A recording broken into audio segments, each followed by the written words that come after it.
Hello, Galaxy! I'm Chris Pirillo, and you've tuned into another live edition of Pirillo Picks. It's part of TLDR. It's a broadcast I do live every single weekday, and it's kind of fun for me to do. And I love doing these show and tells, and every so often I have a day like today where three awesome things happen, and I had to narrow it down. I had a problem. I had to turn to those who are tuned in live, and just so you know, we are currently outnumbered. All the males in the group are outnumbered by all the females.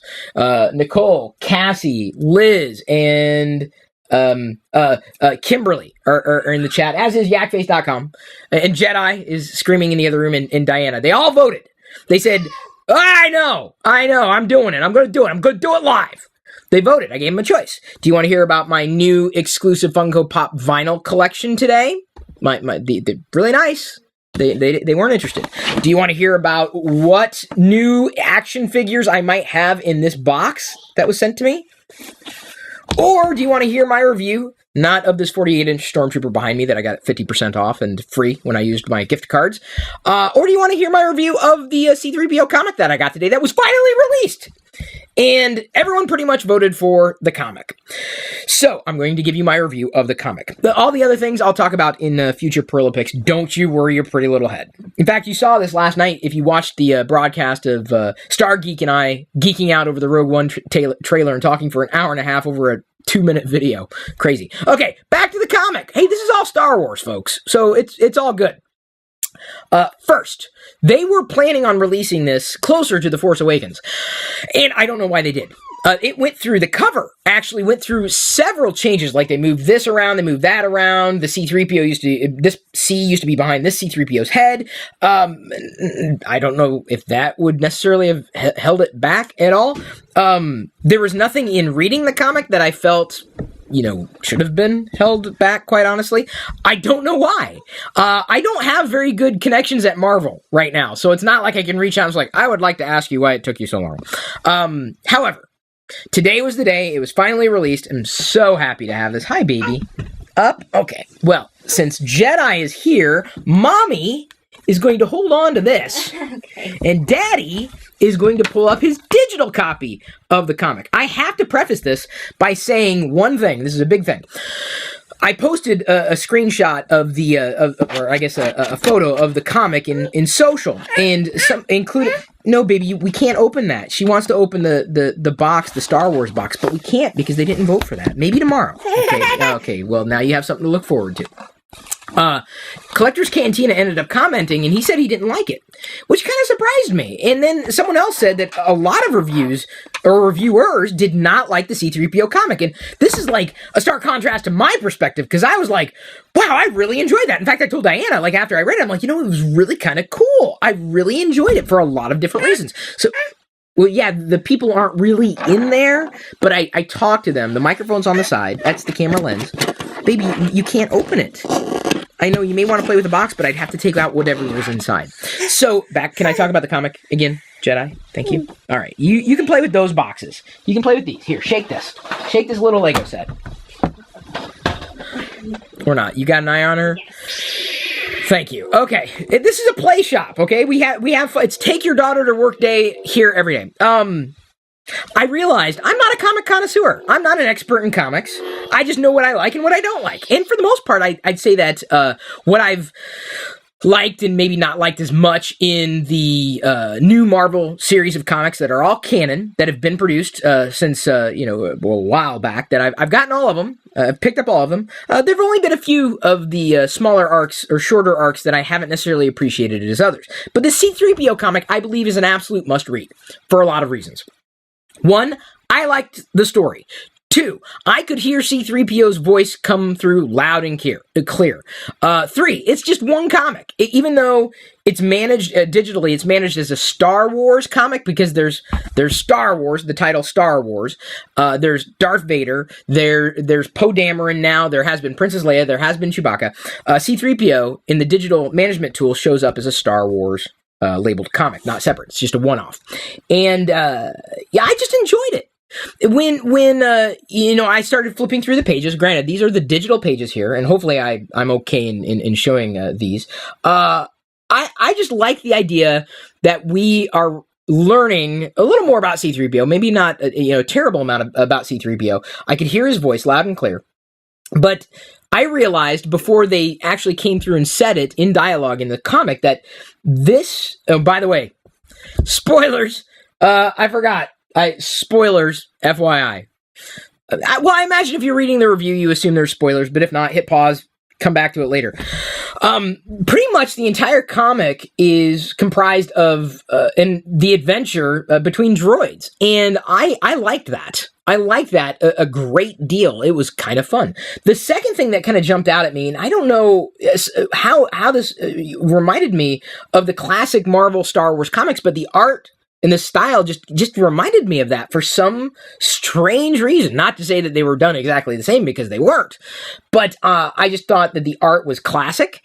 I wasn't, terribly confused. Sometimes I get confused. I mean, sometimes the art is just not, for my eye. I don't appreciate it as much as somebody else might. But the style just seemed to be like a classic style, or at least to me. Seemingly took me back to a classic style of Star Wars comics, though it's been a while, so forgive me. I thought the story itself was realistic, reasonable, and I thought the how he got its red arm. I don't really want to spoil this part because I think it's worth exploring on your own. I thought how it happened. How he lost his arm, I was like, okay, well, that was kind of expected in terms of what's going on with these droids on this foreign planet, very hostile. But how he got his red arm, I actually thought was pretty cool. Some people didn't like it. I thought it was reasonable. I thought it was, interesting to see how the story or the plot kind of evolved. Effectively, they've got this troop of, droids, and this one here in the middle is an enemy. He's a quote unquote bad droid, but in the story, that line is kind of blurred to a certain degree, and it really kind of makes you think, and things that you may have already thought about before in relation to droids that you may have learned about in the movies. Again, I don't want to spoil it too much. I'm just saying that the way the story kind of progressed, the characters that were involved, or at least the two primary characters as far as I'm concerned, C-3PO and then this enemy droid named, hang on, I just read it, so you have to pardon, I don't commit these things to memory, and now I can't find the actual introduction of the enemy droid, the bad droid. So there are, anyway, those are pretty much the two characters that you have to pay attention to. The other thing that kind of freaked me out was specifically, I'm going to say it, one of the evil creatures, or nefarious creatures, the enemies, in this story, I did not like at all. It was, for a reason that, if you know me at all, you would know why I don't like the particular bad creatures that were coming to attack these droids. Still, that didn't, believe it or not, that did not take away from my enjoyment of the story, despite not really liking the creatures that came to attack the droids. I'm just going to tell you, there's droids, they're going to get attacked, C-3PO loses his arm, but he gets his red arm. And that's all you're going to hear. I mean, that's it. You've really got to get it for yourself. The digital copy is cheaper, but, the printed copy, $5. I'd assume there are variant covers as well. Which I'm not probably going to get. But, I liked the art, I liked the story, I liked the dialogue. And that to me, as I've talked through the Poe Dameron comic, which I've enjoyed, even though there's going to be more than one Poe Dameron comic, for a lot of the same reasons, I liked where that story is headed. I liked the art, I liked the dialogue, I liked everything about it. So I don't know why. I don't know why other people didn't like it. And this is my problem. I tend not to read reviews when I can just go and get the product myself. Like, why would I read a review? Like, it's $5. Is the $5 worth spending? Yes, because you get a digital copy, you get a printed copy, and you can learn how C-3PO got his red arm. Or you could, spoil yourself and go somewhere and read a full review with all the spoilers if you don't want to spend the money. My feeling is it's an absolute must read. I thought it was fun, and I don't know why people didn't like it. But like I said, I'm not a comic connoisseur. I'm not someone who, this happened and that happened and blah, blah, blah. It worked for me across the board, and it was different, and I liked it. And maybe it's that I also liked the droids episode, droids, Wrong cartoon. The recent Rebels episode with that had a droid voiced by Steven Stanton, and I can't remember, RA7? No, that's not the droid name. Yakface would remind me, or someone who could, search for it quickly. Anyway, there was something that happened in that particular Rebels episode that I really, really liked. I thought it was cool. It was really cool. I liked the character. I could hear the voice of the character come through, and Steven Stanton is an amazing voice actor. So, because I like that Rebels episode, this to me was reflective of, or kind of in the same vein as that Rebels episode, and in the tone and the tenor, for the most part. Not exactly, but in terms of what happened to a droid that was working for the Imperials, doing something. And so, there. So you kind of got a little bonus. Hey, Jedi, are you back? I hear you're back. We all hear you're back. Anything else you might want to know about, this quote-unquote review? I think it's good. That sounds so much like the TARDIS, but it's not. Liz, as she points out, I love that the droids have personalities. Even though we have a handful of droids in this particular issue, pretty quickly you got an idea. Each one was different. It served a different function and a different role within the story, so they weren't just placed there for argument's sake. I mean, they each had a role, and I liked it. I have nothing else to say beyond that. It was fun, and I'm just curious what people, more than anything, why people didn't like it, because I don't see anything not to like. And I've gone through comics before that I'm like, I didn't get the story. I didn't feel anything in relation to my connection to the story. This I absolutely felt. This is just, it's deep. It's got deep pockets of moments and thoughts that you should have about droids and their role in the galaxy. And if you didn't see that, maybe I'm thinking about it too much. Maybe I'm not thinking about it enough. But I think that really makes it a standout issue. Was it worth waiting for? I feel it was worth waiting for. I would have appreciated it 6 months ago, but it was worth waiting for. I'm not disappointed at all. Not in the slightest at all. But not being a comic connoisseur, I don't know what else you would expect. Has there ever been confirmed official explanations between R2-D2 and C-3PO's naming conventions? I'd have to look a little deeper into possibly Wikipedia. It may have some kind of designations. Oh, thank you, baby. Okay, you want up? Up? How'd I guess? Okay. Do you want to turn the comics page? She sees this gigantic iPad and she's like, swipe the droids. Swipe the droids to turn the page. See, this is the great thing about getting digital comics, is that when she's ready to read comics like this, instead of giving her the printed copies for everything, I can give her the digital copies. Here, let's swipe the other direction. See, I don't even want to give away the subtitle unless you zoomed in real close and saw it. It kind of had me a little concerned at first, but it made sense. It made a lot of sense. It was deep. It was so deep. It was so deep. Real 2 dialogue 2. Oh, that's right. That's right. Thank you, Yakface. Yeah, I knew that. I did know that. Should I spoil anything else in this comic now that I've talked about it?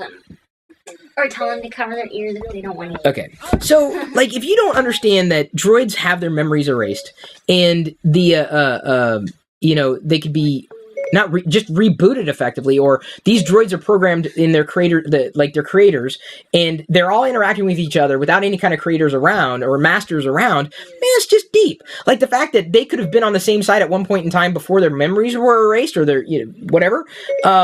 I think that's very powerful. I think the idea of a self-aware droid and the self-sacrifice of what would be normally perceived as an enemy, but that's not really an enemy, to have given up his non-life to effectively save C-3PO and vicariously potentially Admiral Akbar. It's just very powerful. I mean, all the way down to how the comic ended. The red arm meant something. It wasn't just a throw-in. It actually meant something. And I like that. I liked everything about it. There was nothing, I just don't like, I don't know what would have disappointed me about the comic, but now that I've, completely spoiled it for those who haven't seen, I warned everybody, and Diana told me it was okay, so. So good. It was great. There was a true reason. It meant something. But can the droid have feelings? Can the droid have, were these memories truly wiped, or was he really remembering things, just glimpses? Do androids dream of electric sheep? I mean, it was just so It was good. It was so deep. It wasn't just on the surface. It was absolutely deep. And seriously, I'm getting upset now. I don't understand how you could not like that. It had significance. There was significance there. Great storytelling, great art, great dialogue, great, premise, plot. I mean, it just had everything I would expect this comic to have. But then again, I couldn't expect much more. I don't know what people are missing here. Okay, so if you didn't like it, okay. It's just my opinion. It's my perspective. We're welcome to have different perspectives. I enjoyed it. Maybe someone's going to correct me. No, Chris, you're wrong. You didn't enjoy it, and here's why. That's usually what people try to do on YouTube. Yeah. Well, I'd like to hear who didn't enjoy it and why. That's what I am curious about, like, who didn't like it and why. Because it was just good. It was a quick read, man. I'll read it again. It was good. It was solid. I loved it. Okay, I've probably repeated myself a lot more than I need to. I'm going to move on with the rest of TLDR, answer questions, talk tech, discuss the news and whatnot, things that we do every single weekday here as a part of TLDR. The patrons pretty much get everything, including the access to the live broadcast. Head over to chrispirillo.com if you want even more. Today's free podcast highlight was brought to you by all of my active patrons from chrispirillo.com. If you want access to the full TLDR episodes, both audio, video, past, present, and future, which can be up to an hour long or longer, with even more tech insight from me every weekday, plus other bonus content without ads, and support me at the same time, you can sign up to become one of my supernomies too. This is just a brief taste of what I'm producing for you daily. Again, get more through chrispirillo.com.